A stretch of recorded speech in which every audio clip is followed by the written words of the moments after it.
engineers, creators, and entrepreneurs are able to fulfill their full potential, allowing them to build globally competitive companies and careers right here in Africa.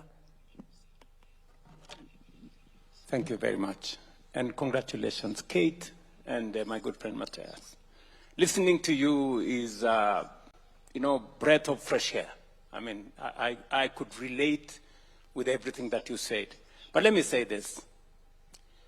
For us to be able to be future ready, and I'm happy to know this morning, I am among the people who have been saying I'm neither facing west or east, I'm facing forward, but now you're telling me forward is south.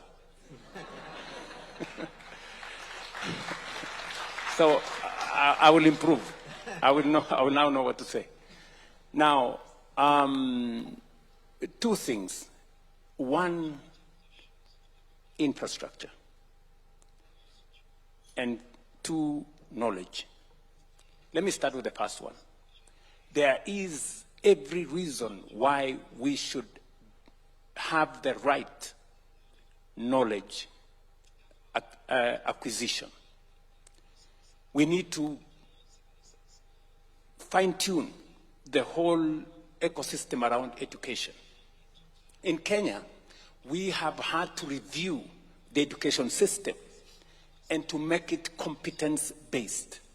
There was a time we were teaching and the education was about academics and what you can cram and what you can regurgitate and what you can do.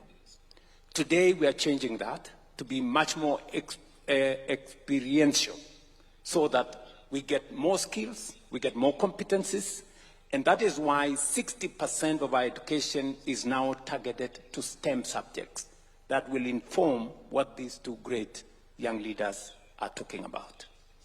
We have had to invest more in education, making sure that they have the right education, they have the right skills, they have the right competencies so that they can participate meaningfully. Number two is infrastructure, digital infrastructure, making sure that we have fiber optic across our countries, making sure that it is accessible, creating spaces where entrepreneurs, creatives, young people can undertake their assignments, their aspirations, and drive what these two good people have been saying. In Kenya, apart from reforming the education system, putting more money in and realigning education so that it speaks to the requirements of the now, we are also investing in digital infrastructure, fiber optic. They've just said we are manufacturing now here in Kenya a lot of digital assets, whether it is phones, whether it is computers, and all that digital infrastructure. We are laying fiber optic to 30,000 kilometers already in Kenya to make sure that every part of Kenya is in the loop. And then finally, the Ministry of ICT, and I have my minister here, is now working on how to bring the rest of the world into Kenya to experience. And I'm going to ask Kate why she chose Kenya. I would really want to know why, out of all the other countries, why there must be something in Kenya that gave her, there must be something. And it must be among the things I'm talking about. So making sure that some of the best companies across the world come to participate with us. Last year, Teleperformance, the largest BPO company in the world, set up office in Kenya. We have many BPO companies set up in Kenya. Why? Because we have young people with the right skills, we have the right infrastructure in terms of internet connectivity, and we have a very enterprising and entrepreneurial population. So in my opinion, this is the space in which we are operating, and I think every other country should be able to think in that direction, because the future is about technology, the future is digital, and AI is going to be at the center of it. Thank you so much, Your Excellency. Please, will you favor me with Kate? Will you favor me? We picked Kenya because of the ecosystem, like you mentioned. The ecosystem is vibrant and it's here. Thank you so much. Thank you, Your Excellency, for your remarks. Thank you, Kate. Thank you, Matthias. We are closing this first panel. Thank you, everyone. And Mariam, I give you the mic to follow this day. Thank you. Thank you. Thank you so much, Your Excellency, and Matthias, Kate as well, and Sophia for a wonderful job moderating.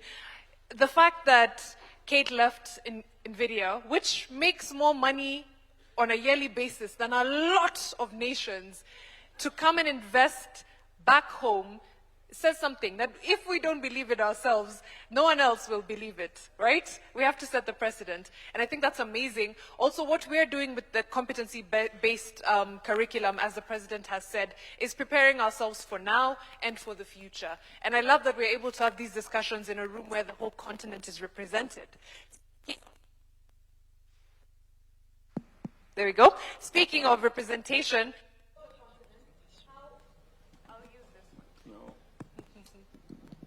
okay, I think we're back. Thank you, President Macron. Speaking of representation for the continent, the fact that we get to tell our own stories is also incredibly important. How we platform ourselves across the world, how we are listened to, how we are viewed, how we are perceived, that's what we're talking about in this next panel. And we will have the moderator being Aisha Toure, who is the CEO of Orange Sierra Leone. Please give Aisha a big round of applause.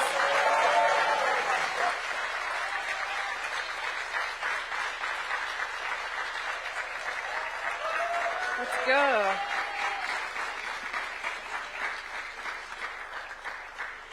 And of course, His Excellency President Macron will be on her panel as well. Let me hand over to you, Aisha.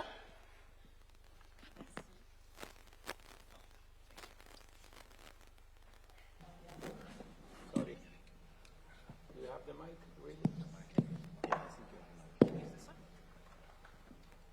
Merci, Mariam. Leurs Excellences, Monsieur Emmanuel Macron, Président de la République française, Monsieur William Ruto, Président de la République du Kenya, merci de nous offrir ce moment. Bonjour à toutes et à tous. Je m'appelle Aïcha Touré, directrice générale d'Orange Sierra Leone. Je suis évolué entre la France, le Royaume-Uni, les États-Unis et maintenant la Sierra Leone. Je sais ce que signifie naviguer entre plusieurs cultures et apprendre à en faire une force. Je suis également fière de faire partie d'un groupe qui connecte aujourd'hui plus de 160 millions d'Africains à des services numériques et financiers essentiels et qui a déjà formé plus d'1,5 million de jeunes Africains à des métiers du numérique gratuitement via les Orange Digital Center. Pendant longtemps, l'Afrique a été racontée par d'autres. Aujourd'hui, des voix africaines s'imposent à travers la culture, l'entrepreneuriat, les médias, la technologie. Le narratif devient... L'influence